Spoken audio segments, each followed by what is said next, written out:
Good morning. आज हम inheritance के कंटिन्यूशन में आगे पढ़ेंगे। कल हमने आपको ये बताया था कि जो विजिबिलिटी मॉडिफायर है, पब्लिक, प्राइवेट, प्रोटेक्टेड, उनको अगर हम यूज़ करते हैं बेस क्लास को इनहेरिट करते समय, तो बेस क्लास के कौन कौन से मेंबर्स इनहेरिट होते हैं, उसी कंटिन्यूशन में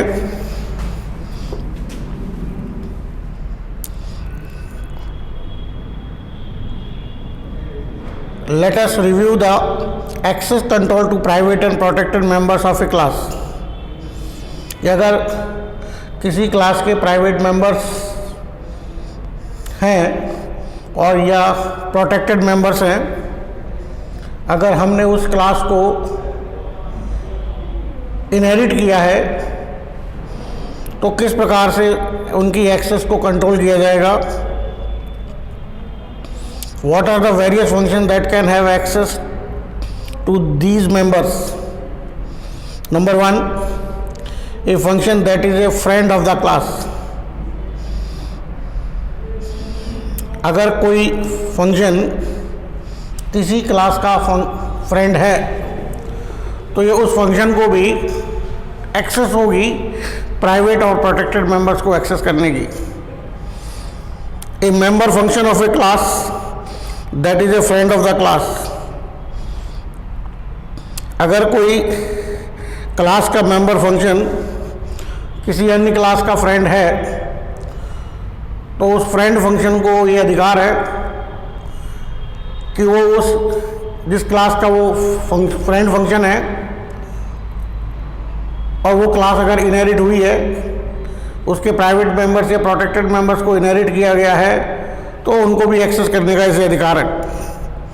ए member function of a drive class, obvious सी बात है, जिस बेस क्लास को हमने इनहेरिट किया है तो बेस क्लास के प्राइवेट मेंबर्स और प्रोटेक्टेड मेंबर्स को भी उन्हें एक्सेस करने का अधिकार है। अब बात आती है, while the friend function and the member functions of a friend class can have direct access to both private and protected data। अगर कोई फ्रेंड फंक्शन है या मेंबर फंक्शन है फ्रेंड क्लास का, उनको प्राइवेट और प्रोटेक्टेड डेटा को access करने का डायरेक्ट अधिकार है। The member function of a drive class can directly access only the protected data. लेकिन ड्राइव्ड क्लास के मेंबर फंक्शन को सिर्फ प्रोटेक्टेड डेटा को एक्सेस करने का अधिकार है, उसके प्राइवेट डेटा को एक्सेस करने का अधिकार नहीं है। However, they can access the private data through the member functions of the base class। लेकिन ड्राइव क्लास का मेंबर फंक्शन बेस क्लास के मेंबर फंक्शन को एक्सेस कर सकता है और बेस क्लास का मेंबर फंक्शन अपने प्राइवेट डेटा को एक्सेस करता है। तो कहने का मतलब है कि एक्सेस करने के लिए डायरेक्ट तरीका नहीं है, there is a indirect method.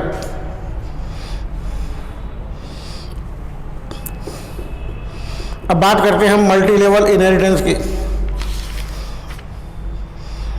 कि ए से बनाई अपन ने बी और फिर बी से बनाई सी।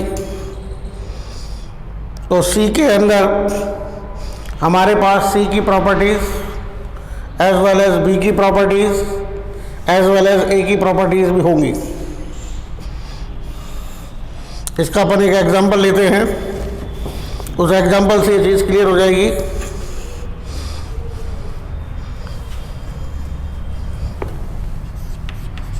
Class student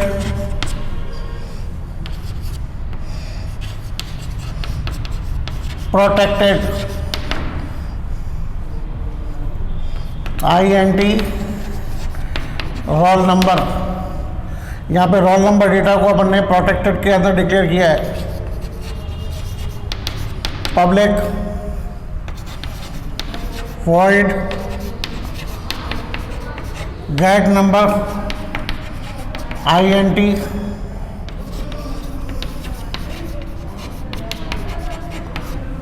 put number void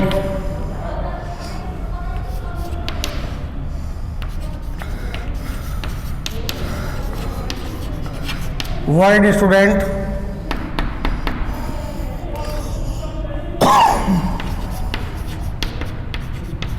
get number INTA roll number बराबर A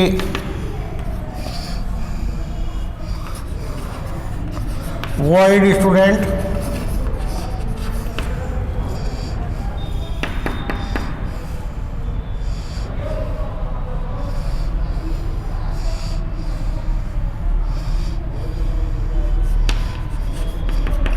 put number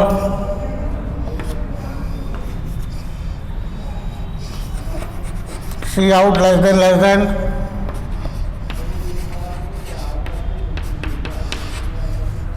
roll number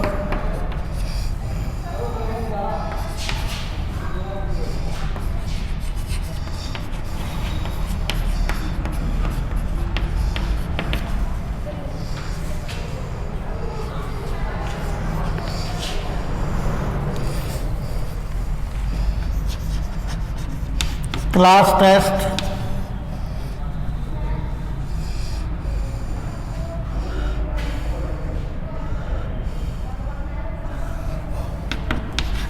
public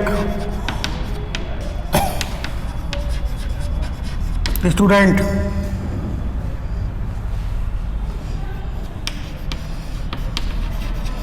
protected float sub 1 float sub 2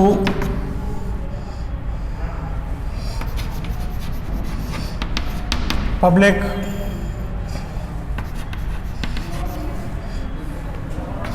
void get marks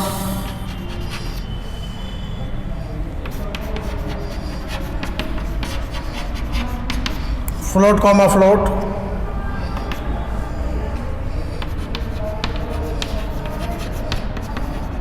put marks void class close void test get marks float x float y sub 1 बराबर x sub 2 बराबर y void test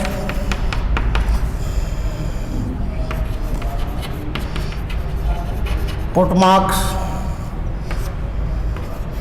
brace open C out less than marks in sub 1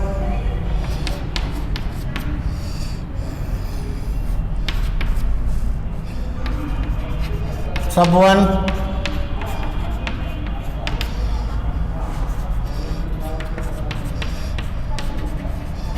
marks in sub 2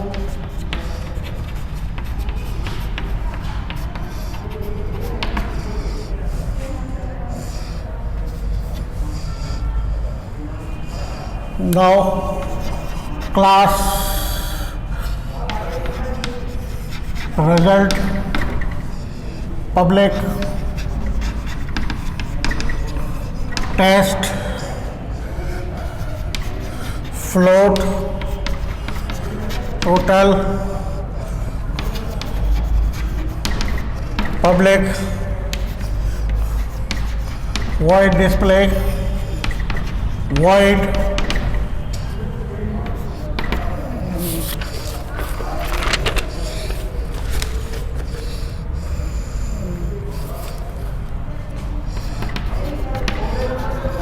int main result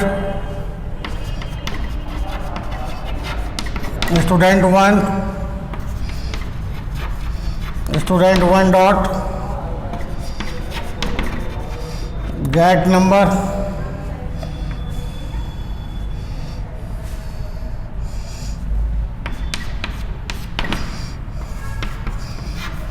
student one dot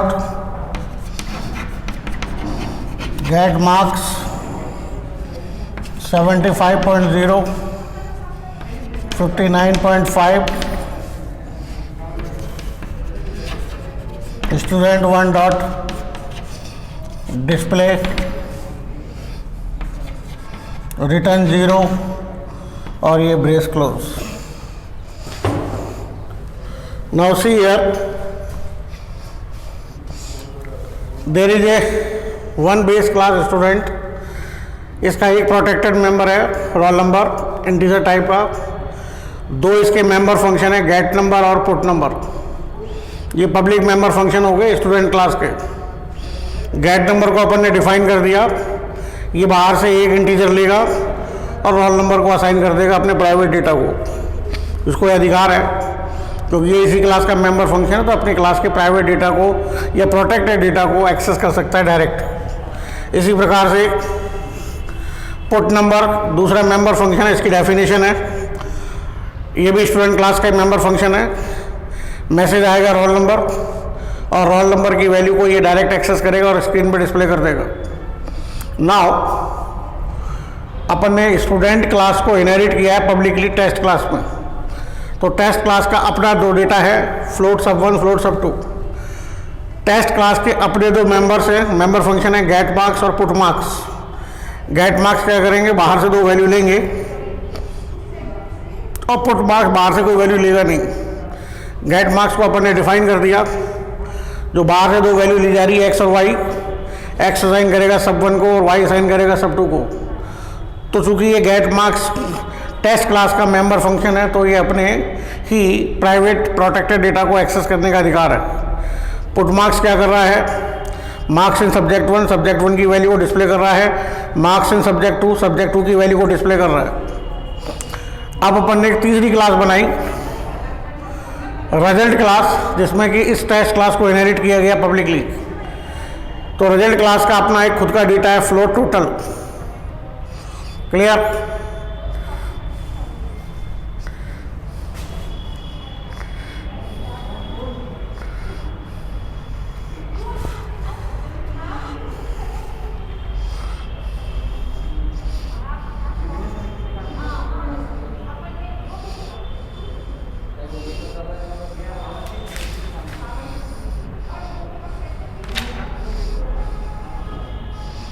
अपन ने एक function छोड़ दिया यहाँ पे,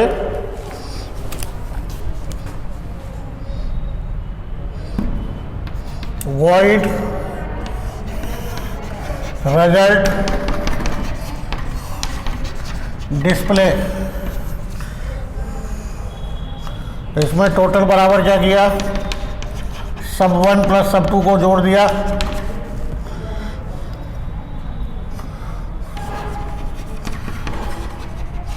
put number को call कर लिया, पुट मार्क्स को कॉल कर लिया और सी आउट लेस देन टोटल बराबर टोटल की वैल्यू को डिस्प्ले कर दिया. यस. तो यह क्या हो रहा है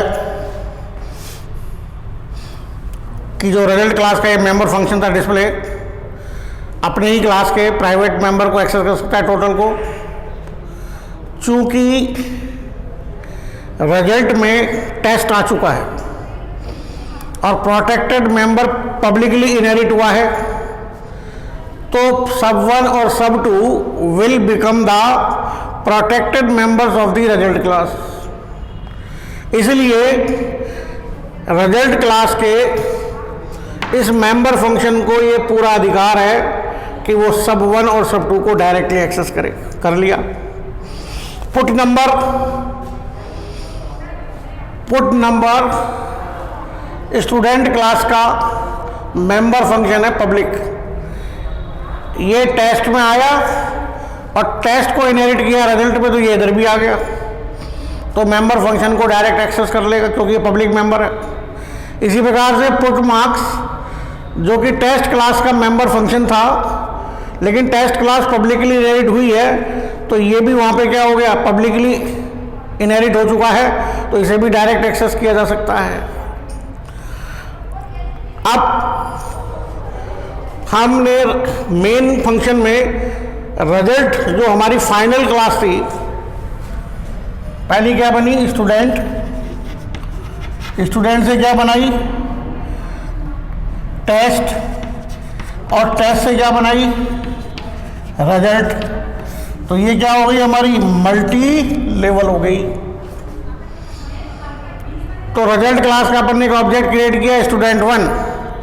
तो स्टूडेंट 1 का डेटा कौन कौन सा हुआ, स्टूडेंट 1 के डेटा हो गया सारा, स्टूडेंट का भी डेटा, टेस्ट का भी डेटा और रिजल्ट का भी डेटा, एक्सेप्ट द टोटल, क्योंकि ये क्या है, रिजल्ट क्लास का प्राइवेट डेटा मेंबर है, ये इनहेरिट नहीं होगा।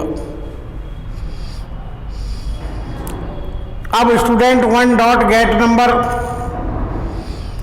यानी कि हमने रिजल्ट क्लास के ऑब्जेक्ट के जरिए गेट नंबर को कॉल कर लिया। ये ए की वैल्यू क्या हो जाएगी, 111।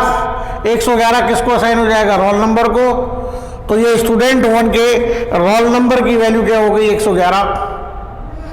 इसी प्रकार से student 1 dot get marks, get marks किसका मेंबर फंक्शन है, टेस्ट का। टेस्ट इनहेरिट हो चुका है, इसलिए x और y की वैल्यू क्या हो जाएगी, 75.0, y की होगी 59.5। x की वैल्यू सब 1 को, तो स्टूडेंट 1 के सब 1 की वैल्यू हो गई 75.0, स्टूडेंट 1 के सब 2 की वैल्यू होगी 59.5। फंक्शन खत्म, वापस वहां पहुंचेंगे। स्टूडेंट 1 डॉट डिस्प्ले, ये डिस्प्ले को कॉल करेगा। टोटल बराबर, ये टोटल किसका हुआ, स्टूडेंट 1 का, ये प्राइवेट डेटा मेंबर है। सब 1 इनहेरिट हो चुका है, इसलिए डायरेक्ट एक्सेस होगा। 75.0 प्लस सब 2 59.5, 75.0 59.5 130.45, ये आ गया किसमें, टोटल में। अब पुट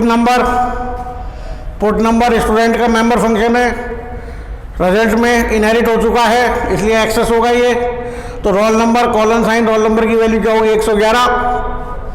उसके बाद पुट मार्क्स, ये भी इनहेरिट हुआ है, तो मार्क्स इन सब्जेक्ट 1 बराबर सब्जेक्ट 1 की वैल्यू कितनी है, 75.0। मार्क्स इन सब्जेक्ट 2 बराबर सब्जेक्ट 2 की वैल्यू कितनी है, 59.5।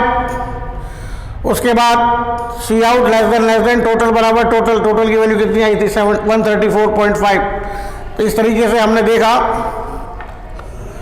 कि मल्टी लेवल इनहेरिटेंस में हम किस तरह से मेंबर्स को एक्सेस करते हैं। सिर्फ ध्यान देने वाली बात सिर्फ इतनी सी है कि बेस क्लास के प्राइवेट डेटा मेंबर्स को हम इनहेरिट नहीं कर सकते, चाहे उसे हम पब्लिकली इनहेरिट करें बेस क्लास को या प्राइवेटली इनहेरिट करें।